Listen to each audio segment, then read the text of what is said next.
आज मैं आपको स्टेबलाइजर का कनेक्शन बता रहा हूँ। स्टेबलाइजर के कनेक्शन में सबसे पहले जो इम्पोर्टेंट पार्ट्स होता है ये आपका ट्रांसफार्मर हो जाता है। स्टेबलाइजर के अंदर ये मैं 90 वोल्ट स्टेबलाइजर बता रहा हूँ, 90 वोल्ट स्टेबलाइजर, यहीं से आपका स्टेबलाइजर स्टार्ट होता है और आपका 7 kV तक स्टेबलाइजर चला जाता है। आप चाहेंगे ट्रांसफार्मर बड़ा हुआ, रिले बड़ा हुआ तो आप स्टेबलाइजर को और भी बढ़ा सकते हैं, लेकिन आपको 90 वोल्ट से 7 kV तक स्टेबलाइजर बनाना बताया जाएगा। जिसमें सबसे इम्पोर्टेंट पार्ट्स आपका होता है ये ट्रांसफार्मर इसमें ऑटो ट्रांसफार्मर होता है जो ये वोल्टेज को घटाने और बढ़ाने दोनों का काम करता है। ठीक है, जब इसके आगे रोटरी स्विच लगा होता है, रोटरी स्विच क्या काम करता है, रोटरी स्विच इसके सप्लाई को कंट्रोल करता है। कंट्रोल मतलब कि एक सप्लाई को रोक करके फिर दूसरे सप्लाई को पास करता है। ये आपका रोटरी स्विच, इसमें एक पॉइंट कॉमन हो जाता है और आपके 8 पॉइंट हो जाते हैं।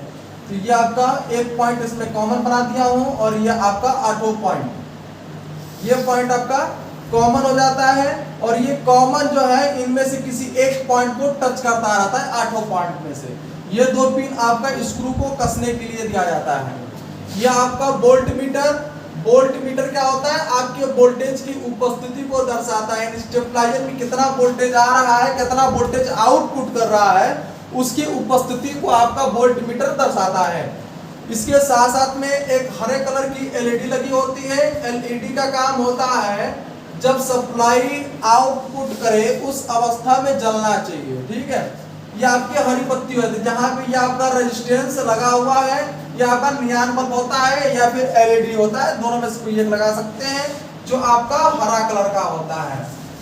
इसके लिए अब स्टेबलाइजर को ऑन ऑफ करने के लिए एक 1 वे स्विच लगाया जाता है। 1 वे स्विच क्या होता है, स्टेबलाइजर के सप्लाई को ऑन ऑफ करता है। इसके बाद से एक 2 वे स्विच लगाया जाता है। 2 वे स्विच क्या होता है, सप्लाई को हाई और लो में कन्वर्ट करता है, हाई और लो में कन्वर्ट करता है सप्लाई को। और स्टेबलाइजर में एक सॉकेट लगाई जाती है जिसमें क्या होता है, सप्लाई आपकी आकर के आउटपुट रुकी रहती है। यहीं से हम लोग सप्लाई को देते हैं किसी भी उपकरण को, चाहे वो फ्रिज हो, चाहे वो आपका टीवी चला रहे हो या फिर कोई भी उपकरण चला रहे हो जो नॉर्मल होता है, उसको यहाँ से सप्लाई को दिया जाता है। इससे ज्यादा इसके अंदर नहीं होता है कनेक्शन के अंदर। ठीक है, यानी आपका ट्रांसफार्मर हो गया, रोटरी स्विच हो गया, वोल्ट मीटर हो गया, हरी कलर की इंडिकेटर हो गई और आपका सॉकेट, 2 वे स्विच, 1 वे स्विच। इसका काम कैसे होता है, कैसे इसकी वायरिंग की जाती है, इसको ध्यान से समझिएगा। आपका फेज और न्यूट्रल 2 सप्लाई होते हैं, फेज और न्यूट्रल। जो मेन लीड होता है, मेन लीड यानी जो आपका मेन तार निकला होता है उसको हम मेन लीड बोलते हैं।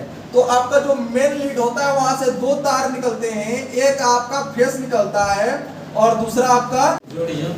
तो अब इसमें क्या होगा कि आपका जो ये फेस सप्लाई है और ये आपका न्यूट्रल सप्लाई है, ब्लू कलर का फेस है और आपका ब्लैक कलर का न्यूट्रल है। अब इसमें कैसा हम लोग कनेक्शन करेंगे, न्यूट्रल, इसके ऊपर थोड़ा ध्यान दीजिएगा। ये ट्रांसफार्मर क्या होता है कि इधर से आपके टोटल इधर से 2 वायर निकले रहते हैं और इधर से 1 2 3 4 5 6 7 और 8 वायर निकले होते हैं। जबकि ये क्या होता है, आपका स्टेबलाइजर का ये 0 नंबर का वायर होता है। कौन सा नंबर का, 0 नंबर का वायर होता है। और ये आपका पॉइंट यानी कनेक्शन बाइंडिंग करते वक्त, यानी जो स्टेबलाइजर का बाइंडिंग होता है, बाइंडिंग करते वक्त एक तार को बाहर निकाल दी जाती है और उसके से बाइंडिंग करते करते करते करते जब इस सिरा की बाइंडिंग पूरी होती है तो एक तार ये निकलता है ना जी। अब इसी तार को हम लोग बाहर नहीं निकाल करके इसी तार को अंदर अंदर लेकर के चले आते हैं इसमें, और इसके बाद इसको बाइंडिंग करने लगते हैं। बाइंडिंग करने के बाद फिर से एक और तार बाहर निकल जाता है, फिर हम लोग क्या करते हैं, अंदर जाते हैं, फिर इसके अंदर बाइंडिंग करते हैं और बाइंडिंग करने के बाद फिर एक तार बाहर निकलेगा, यही तार बिना काटे आप लेकर चले जाएंगे, इसके अंदर बाइंडिंग करेंगे, फिर आप तार लेकर जाएंगे, फिर निकाल करके बाइंडिंग करेंगे, फिर तार को लेते जाएंगे, फिर बाइंडिंग करेंगे, फिर तार को लेते जाएंगे, फिर बाइंडिंग करेंगे, फिर तार को लेते जाएंगे, फिर बाइंडिंग करेंगे और यहाँ से आखिरी से एक तार निकल जाएगा। यानी स्टार्ट में एक तार निकलेगा और लास्ट में एक तार निकलेगा। ठीक है, और ये सब कितने कितने तार होंगे, 2 तार। तो ये तार दिखाई नहीं देता है हमारे ट्रांसफार्मर के अंदर। तो ये 0 नंबर का जो वायर होता है उस पर हम लोग क्या देते हैं, न्यूट्रल सप्लाई। यानी जो स्टेबलाइजर होता है, स्टेबलाइजर के जो ट्रांसफार्मर होते हैं, ट्रांसफार्मर के 0 नंबर के जो आपके वायर होते हैं उस पर न्यूट्रल सप्लाई दी जाती है। और यही न्यूट्रल लेकर के चले जाते हैं हम लोग सॉकेट पे। जो आपका न्यूट्रल होता है ये चला जाता है सॉकेट पे। चूंकि न्यूट्रल की सप्लाई नहीं बढ़ती है, बढ़ने वाली जो सप्लाई होती है आपकी फेज की होती है। अब यहाँ से जो न्यूट्रल निकला, ये न्यूट्रल निकल करके चला जाता है हरी बत्ती वोल्ट मीटर को, ठीक है, यानी वोल्ट मीटर और हरी बत्ती सॉकेट, और यही से स्टेबलाइजर का 0 नंबर का जो वायर है उसके पास में न्यूट्रल चला जाता है। अब निकालना है फेस को, और फेस के ही सप्लाई को हाई लो करना है, और वही सप्लाई आपके इस वाले सॉकेट पिन पे आएगा, तो यहाँ से सप्लाई को आप आउटपुट कर पाएंगे। ये कैसे होगा इसको ध्यान से समझिएगा। इसको समझने के लिए सबसे पहले फेज सप्लाई, आपका ये फेज सप्लाई निकल के चला जाता है 1 वे स्विच के नीचे वाले पे। चूंकि 1 वे स्विच से सप्लाई को कट और ऑफ करना है, यानी ऑफ और ऑन करना है। जब इसको हम ऑन करते हैं तो ये सप्लाई आपके रोटरी के कॉमन में जाता है, लेकिन उससे पहले हम लोग अपने ट्रांसफार्मर का कनेक्शन करेंगे रोटरी स्विच से।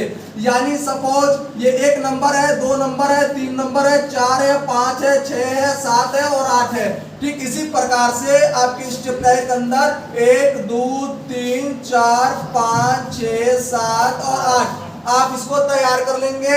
एक पर एक सप्लाई, दूसरे पे दूसरा, तीसरे पे तीसरा, चौथे पे चौथा, पांचवे पे पांचवा, छठे से छठा और सातवें से सातवां और आठवें से आठवां स्टेबलाइजर रोटरी स्विच और ट्रांसफार्मर का कनेक्शन कर देंगे। इसके बाद से 1 वे स्विच से सप्लाई निकालेंगे, ये किस पर चला जाएगा, रोटरी के कॉमन पे। ध्यान दीजिएगा, रोटरी के कॉमन पे, यानी न्यूट्रल तो डायरेक्ट है, फेस आपने किस पे दिया, 1 वे स्विच के नीचे वाले पे। 1 वे स्विच को चालू करेंगे तो सप्लाई यहाँ पर आएगा, ये सप्लाई आपके रोटरी के कॉमन पे चला जाएगा। अब ये रोटरी का कॉमन कितने नंबर से टच है भाई, 5 नंबर से, तो ये 5 नंबर में सप्लाई जाएगी ना। जब 5 नंबर में सप्लाई जाएगी तो ये सप्लाई यहाँ से यहाँ तक का वोल्टेज बढ़ाएगा, और वोल्टेज को बढ़ाने के बाद जो होगा, ठीक है, इतना दूर आपका 1 नंबर से 5 नंबर तक का सप्लाई आपका बढ़ाएगा, और 1 नंबर से आपका आउटपुट कर देगा। 1 नंबर से क्या करेगा, आउटपुट कर देगा। इन कितने नंबर का सप्लाई ले रहे हैं, तो 5 नंबर तक का सप्लाई आप ले रहे हैं। अब जो सप्लाई यहाँ से निकलेगा, यानी अगर इसको ऊपर दबा देंगे तो यहाँ से कौन सा वोल्टेज निकलेगा, लो वोल्टेज निकलेगा ना जी। यहाँ से इसको जैसे ऊपर दबा देंगे तो यहाँ से लो वोल्टेज निकलना चालू कर देगा, और 8 नंबर से कौन सा वोल्टेज निकलेगा, हाई वोल्टेज। यानी 1 नंबर से लो वोल्टेज और 8 नंबर से हाई वोल्टेज। अगर हम रोटरी स्विच को अपना 7 नंबर पे घुमा दें या 8 नंबर पे घुमा दें, 8 नंबर पे घुमा दिए, तो आपका क्या होगा, 1 से 8वीं पर सप्लाई, यानी पूरे बाइंडिंग की सप्लाई को बढ़ाएगा, और जो सप्लाई बढ़ाएगा वही आपका 8 नंबर से आउटपुट कर देगा। ठीक है, 1 नंबर से लो वोल्टेज निकलता है और 8 नंबर से हाई वोल्टेज निकलता है। अगर हम अपने 2 वे स्विच को हाई पर करेंगे तो यहाँ से कॉमन से हाई वोल्टेज निकलेगा। अगर इसी हम 2 वे स्विच को लो पे करेंगे तो कॉमन से आपका लो वोल्टेज निकलेगा।